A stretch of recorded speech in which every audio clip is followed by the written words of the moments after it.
लखनऊ के कांग्रेस प्रदेश कार्यालय में हुई प्रेस कॉन्फ्रेंस में पूर्व विधायक हरिशंकर गुप्ता ने पार्टी के नए अभियान टैलेंट हंट प्रोग्राम की शुरुआत की घोषणा की। उन्होंने बताया कि यह कार्यक्रम कांग्रेस नेता राहुल गांधी की पहल पर शुरू की जा रही है, जिसका उद्देश्य पार्टी से जुड़े प्रतिभाशाली लोगों को पहचान और उन्हें मंच प्रदान करना है। उन्होंने बताया कि इस कार्यक्रम के तहत जिला स्तर पर प्रवक्ता, सोशल मीडिया एक्सपर्ट और राजनीतिक रूप से सक्रिय लोगों को ऑनलाइन आवेदन के माध्यम से आमंत्रित किया जा रहा है। चयनित प्रतिभागियों को कांग्रेस की विचारधारा और नीतियों को मजबूती से जन जन तक पहुंचाने का अवसर मिलेगा। गुप्ता ने कहा कि इस अभियान का एक बड़ा उद्देश्य यह भी है कि देश के युवाओं को इतिहास की सही जानकारी दी जाए और भाजपा द्वारा किए जा रहे दुष्प्रचार और इतिहास मिटाने के प्रयासों का तथ्यात्मक जवाब दिया जा सके। उन्होंने कहा कि कांग्रेस ऐसे लोगों को आगे लाना चाहती है जो पार्टी की नीतियों में विश्वास रखते हों, देश के इतिहास को जानते हों और वर्तमान राजनीतिक परिदृश्य की सटीक समझ रखते हों। उनके नेता ये बात कह देते हैं, उनका तो लक्ष्य ये है कि देश को किसी न किसी तरीके से विभाजित करे ताकि बाहरी शक्तियां आकर इसको गुलाम बनाए। बीजेपी के एक बड़े नेता ने जो ऐलान की बात कही है, उन्होंने कहा था कि कांग्रेस ने सिर्फ जो है मुसलमानों को, दलितों को बांटने की कोशिश करी है, मगर हमने जो है जोड़ने की कोशिश करी है, मगर कांग्रेस के लिए जोड़ने की कोशिश नहीं कर पा रही, इसलिए जो है आरोप लगाती है। देखिए, बीजेपी जो है वो रईसों की पार्टी है, गन्ना सेठों की पार्टी आज से नहीं, शुरू से है। जानकार लोगों से पूछिए, वो बताएंगे इस बात के लिए कि उनके साथ में कौन लोग जुड़े रहते थे। और आज भी वही बात है। कांग्रेस मुसलमान की बात नहीं है, दलित की बात नहीं है।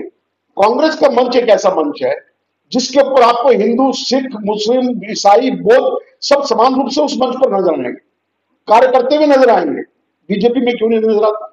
एक आदमी आपको, जितना मैंने आपको बताया, इसमें से एक आदमी आपको उनके मंच पर नहीं मिलता। चुनाव का टिकट वो नहीं देते, महिलाओं के वो सख्त खिलाफ है, और जो भी जुमले वो कहते हैं उससे एक मिनट में पलट जाते हैं। सुबह उनके प्रवक्ता, उनके वक्ता, उनके नेता पूरे देश के अंदर जहर घोलने का काम करते हैं, और शाम का उठकर उनके जो बड़े नेता हैं, या आरएसएस के नेता हैं, भागवत जी हैं या दूसरे लोग हैं, उसका खंडन करते हैं, इस ढंग से बात करते हैं भागवत जी, जैसे कि हिंदुस्तान के अंदर मुसलमानों के बिना हमारा तो अस्तित्व भी नहीं है। ये तो भागवत जी ने कहा है, हमने थोड़ी कहा ये बात के लिए। भागवत ने ये कहा कि हिंदुस्तान के अंदर हिंदुस्तानियों का अस्तित्व मुसलमानों के बगैर नहीं है। हमें सब धर्मों में विश्वास करना है, सबको साथ लेके चलना है। लेकिन एक घंटे के बाद में उन्हीं के नेता इस बात को खंडन करते हैं, जहर घोलते हैं, गालियां देते हैं, झगड़े करवाते हैं, लड़ाइयां करवाते हैं। तो ये विभाजन की पॉलिटिक्स उनकी है। इस राजनीति के अंदर ये देश की जनता बहुत पहले से समझी है और ज्यादा समझ चुकी है।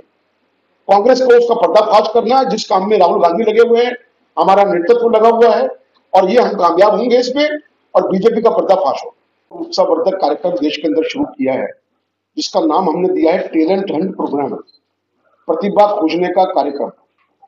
इसके अंतर्गत हम लोग जिला स्तर तक एआईसीसी से स्टार्ट करके प्रदेश, रीजनल और जिला स्तर तक जो अच्छे वक्ता, प्रवक्ता और सोशल मीडिया के जानकार लोग जो हैं, उनको ऑनलाइन एप्लीकेशन के माध्यम से आमंत्रित कर रहे हैं, जिसकी शॉर्ट लिस्टिंग की जाएगी, जिनके साथ में इंटरव्यू होंगे, साक्षात्कार होंगे, और उसके बाद में हर लेवल पर हम लोग कांग्रेस की नीति में विश्वास करने वाले, इतिहास को जानने वाले लोग, ताजा जो वर्तमान की जानकारियां जो है, राजनीतिक जानकारियां या दूसरी जानकारियों को रखने वाले लोग, उनके माध्यम से हम लोग ये जो आज दुष्प्रचार भाजपा की तरफ से चलाया जा रहा है, भाजपा की तरफ से इतिहास को बदलने की एक नापाक साजिश हो रही है, इसका मुकाबला करने के लिए हम लोग कर रहे हैं।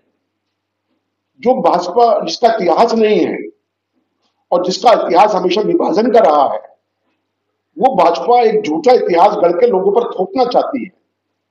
ये सबसे खतरनाक बात देश के लिए ये है, देश की जनता के लिए है, विशेष रूप से हमारे नौजवानों के लिए है, जिन्होंने स्वतंत्रता संग्राम की लड़ाई को नहीं देखा, जिनको स्वतंत्रता संग्राम के बारे में मालूम नहीं है, कांग्रेस ने देश के लिए क्या क्या कुर्बानियां की हैं उसके बारे में मालूम नहीं है।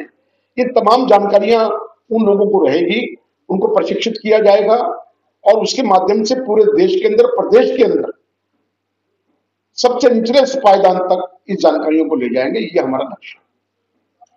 बीजेपी का कहना यही है कि जो उत्तर प्रदेश के अंदर का, हिंदुस्तान का जो भी वो है, कहीं ना कहीं मेरी जो है समीक्षा उसमें रही है। कांग्रेस के जो बात के जो मुद्दे आए हैं उसको जो है उजागर करने की कोशिश कर रही है। देखिए, उसके झूठ का मुकाबला तो भगवान में नहीं कर सकता है। झूठ बोलने में महारत और माहिर हैं, और ये आज की बात नहीं है। ये जब से उनका गठन हुआ है आरएसएस का और उसके बाद बीजेपी का, तब से लगातार वो इसी प्रोग्राम के ऊपर चल रहे हैं। आज तो वो सावरकर को भी देशभक्त बता रहे हैं, जबकि दुनिया भर की खबरें चल रही हैं। गोडसे को अपने भगवान मानते हैं, जिन्होंने गांधी जी की हत्या की थी। ये तो झूठ का आज मोदी जी हर मिनट के अंदर, हर भाषण के अंदर कोई बात ऐसी कह देते हैं जिसका तथ्यों से कोई लेना देना नहीं हो।